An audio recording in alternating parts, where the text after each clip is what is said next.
Hello everybody, this is Brad Johnson, senior reporter here with the Texan. I'm here with Texas Railroad Commissioner Jim Wright. Jim, how's it going? Morning, Brad. Thank you for having me here today. Yeah. It's exciting. I mean, there's a lot of people down here, a lot of stuff going on. This is my first GOP convention here in Texas. Yeah. What do you think so far? Exciting.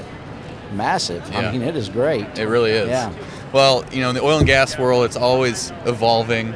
You know, what's the latest update? Where do you see things at right now, generally?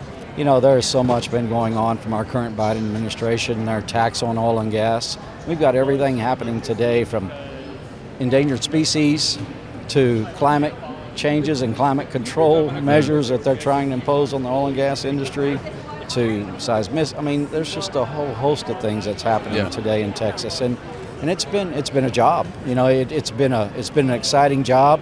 I think we in Texas, especially at the Railroad Commission, have a good way of conducting our way through this and lead our way through this so that it doesn't cause great economic harm for our industry. Yeah. So I'm excited. It's going to be interesting to see what happens this year and what the future really looks like and how hard we're going to have to continue to fight to make sure that our economic success is stable. Yeah. What's the biggest challenge facing the oil and gas industry right now? Today, I think, besides the Biden administration, we have a lot of stuff that's happening with seismicity and overpressurization that's in our West Texas, Permian, Delaware basins.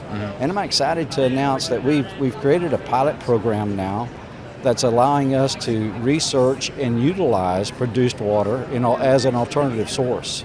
An alternative source by being irrigation or possibly replacing industrial needs for municipalities. I mean, I'm really excited. There's a lot of attention gaining in that arena. You know, I don't think people realize today as much oil as we produce, which is almost 6 million barrels daily, that we have 20 million barrels of water or more that comes up with that oil and that natural gas. That's a lot of water that we've got to handle every day. So I think it's imperative that we continue to lead the way to try to create alternative uses for that water to improve things for Texas. You know, I think you can see anything west of the meridian today, we've been in a drought condition for a long time. Where I'm from in South Texas, I tell people this all the time, I'm in my third year of buying hay for my cattle. My cattle literally are standing on dirt because we just do not get the rain that we're used to getting. And I don't know what the causes of that are exactly. I think there's a lot of things that attribute to that, not just sole blame on oil and gas. I think that but I do feel like there's ways we can get creative to replenish and replace those waters that we desperately need today, especially west of the meridian. If I had to say, that's the most exciting thing I've been working on because I see true promise in that. Last question for you. If there's one thing you'd like to see the legislature do next year on oil and gas, what would it be? I think it is to come up and figure out how we can help each individual municipality looking at how they could utilize that produced water to benefit them.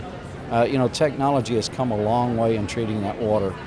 Economic technology has come a long way in treating that water. The economics are really there today to utilize that as a source.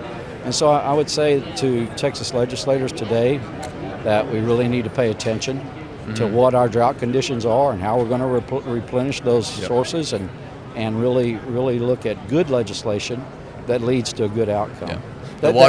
Water kind of kills two birds with one stone. Exactly. The water problem is a big deal. We'll see if we can address that going forward. But Commissioner Wright, thanks for stopping by today. Thank you, guys. Thank you. Good to see you, Brad. You too, Jim.